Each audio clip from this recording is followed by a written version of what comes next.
state. Kajilang kabalay ngilenter jong Northeast Entrepreneur Machinery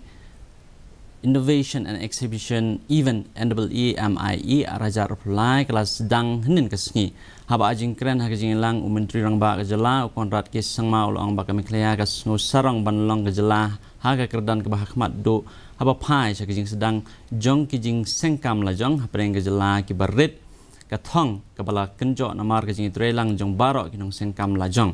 ke NEEMIE Raja Repulai ke kular banlong kum kelumpung jong kinong syam temai ki kor trekam bat kijing kemensim sengkam lajong kebayar leng ba kilai pesanteli kidukan dekor trekam hakan kijing lang kinong syam benta kin yo ru kalat ban yo I bat tip kamnya ya ki bebon jat ki karkhana bat ki kor ki bor ke juk start ke bamentah Innovation exhibition,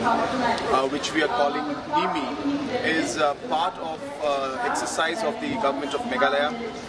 to really promote the entrepreneurship culture and the entrepreneurship ecosystem